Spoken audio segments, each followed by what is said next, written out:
We all long for love, don't we? I mean, it's this universal thing. You see it in stories, hear it in songs. It feels like it should be the most natural thing in the world. Exactly. But then for so many of us, the actual experience of love, it feels hard, like a struggle. Sometimes it's just deeply frustrating, even causes despair. Mm-hmm. It's a huge disconnect, isn't it, between that deep desire and the often painful reality. Yeah.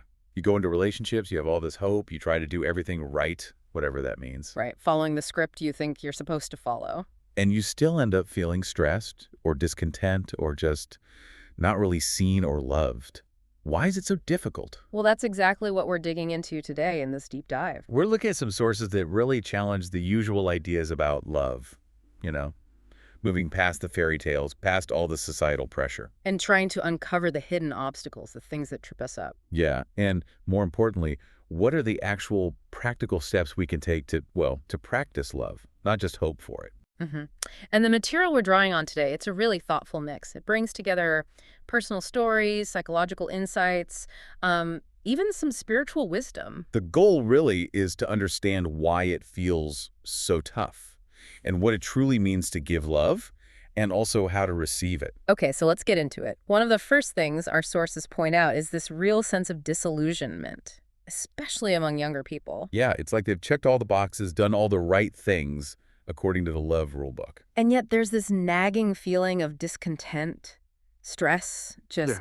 this isn't what they signed up for. It does feel a bit like they were set up to fail in a way. That initial despair, it's a really common starting point. And often what the sources show is that it connects back to these really deep, often unexamined patterns from our past. Right, like one author shares this incredibly powerful moment of realization. Yeah, she saw how her most intense relationships were basically mirroring the dynamic she had with her father, who was emotionally withholding. Wow, So that takes courage to see. it really does. It was a pattern she had apparently denied for a long time, but Yeah. eventually she just couldn't ignore it anymore. And there's this other insight that really, it made me stop and think. What's that? She realized she wasn't just looking for a partner. She was looking for someone to be both a loving dad and a partner. Ah, that's a heavy expectation to put on someone. Exactly. Yeah. She thought this impossible combination would somehow, like, fix her broken spirit, let her finally trust love again. But it couldn't work. The Oh. sources point out her partner hadn't been schooled in the way of love either. He couldn't give what he didn't have or understand. Yeah, it was a demand doomed from the start. And this actually leads us to a really key psychological idea that helps make sense of some of this. It's from psychologist Dan Kiley. Oh, right, the Peter Pan syndrome. Exactly. Men who have never grown up. He describes these men who fundamentally just can't really handle adult feelings or responsibilities. You know, you might know someone like that. Maybe charming, maybe even successful on the surface. Right, but they avoid real commitment, or they kind of melt down when things get serious, or they're just emotionally checked out. Detached, self-centered. Killy says they often feel this hidden emptiness inside, despite the outward appearance. The boy who resists becoming the man. So what does that mean for relationships? Well, the sources suggest something interesting. The feminist movement, while obviously crucial and beneficial, Mm-hmm. it might have inadvertently given some men an out. Instead of becoming that stereotypical, maybe rigid macho man. He just didn't grow up. In a sense, yeah, they didn't make that leap into emotional maturity. They stayed boys. And by doing that, they avoided the hard work. The really painful work sometimes of separating from maybe overly protective mothers, Wow. those too tight bonds the sources talk about. Okay. And so unconsciously, they look for other women to provide that same kind of unconditional, uncritical care. So the author you mentioned, she found this. Yeah, she was initially drawn to a man who wasn't patriarchal, seemed different, but when she tried to, as she put it, drag him into adulthood, It backfired. Massively. He became aggressive, turned it all back on her, blamed her, and that experience just shattered her belief that love could be transformative. ouch. And it wasn't just a one-time thing for her. No, she describes a second relationship, this time with a younger guy, and similar struggles around power just kept coming up. It really underscores how deep that equation runs in society, doesn't it? Manhood equals dominance. Even when men say they support equality, deep down, the sources argue, they can still see love as sort of women's work, finding someone to manage their emotional needs rather than a partnership. Okay, so if these old wounds and this sort of arrested development are part of the picture, Where does that usually lead in relationships? Well, often, according to these sources, it leads right into a hidden battle. It even challenges those popular ideas like the whole men are from Mars, women are from Venus's thing, How so? because it suggests many relationships aren't really operating on love as the primary driver. They're actually about power, control. Mm. Love doesn't really stand a chance there, does it? Not really. And it can be subtle. You might see, say, a woman giving what appears to be total selfless adoration. Mm-hmm. But the sources suggest that can sometimes be a hidden way to hold power, a form of manipulation almost. So both sides can get caught in this. Absolutely. Both men and women can talk the language of love, say all the right things, but their actions, maybe unconsciously, show that keeping control is the real priority. But how can that dynamic, one person needing control, the other allowing it, maybe this push and pull, how does that exist alongside real affection? That's the tricky part. The sources talk about a kind of sadomasochistic power dynamic, not literally, usually, but emotionally. Control and submission playing out. And that makes it hard to see. Exactly, And because there are moments of care, of affection, loyalty even. And those moments give you this false hope, right? That maybe real love will win out eventually. But the sources argue it can't. Not if that need for control remains the driving force for one person. If you've never known mutual love, operating by the rules of the power game might actually feel safer, more predictable. Even if it's painful. Yeah, because real love, the practice of it, doesn't offer that false safety net. It demands vulnerability. You have to risk getting hurt. You risk loss. You risk, well, everything. Okay, so that paints a pretty tough picture of the problem.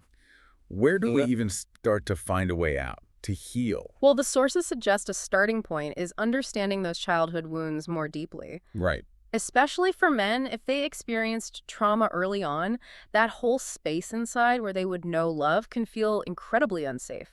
Maybe even feel life-threatening on some deep level. And what about women?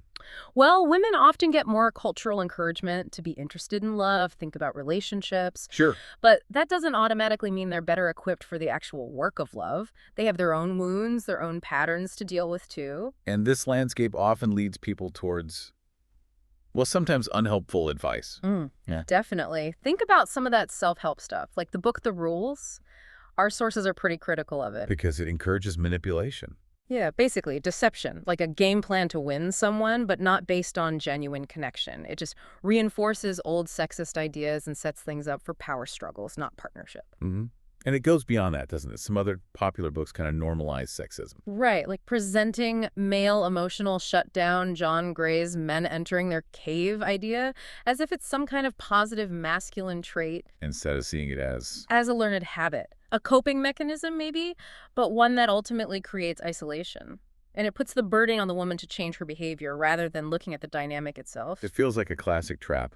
Women are often raised to be nurturing, empathetic, Yeah. but then they find themselves giving up those very qualities to try and make a relationship work with a partner who isn't meeting them halfway. They end up accepting things they'd never accept from anyone else just to get or keep that partner. It's a sad trade-off. Yeah, it really is. And for some men, the fear of facing that deep emotional pain from the past is just too much.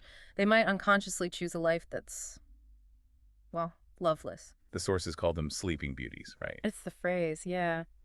And while you often see these incredibly caring women trying so hard to wake them up, to guide them back to feeling, That labor of love. it's usually futile if the man himself isn't willing to wake up to do the work of growing. And there's an imbalance here rooted in older ways of thinking. Mm-hmm. Patriarchal ideas sort of gave women permission, even expected them to guide men emotionally, but at the same time, it taught men to resist that guidance. So the woman ends up doing all the emotional labor? Often, yes. Her needs aren't met, but his are in a way.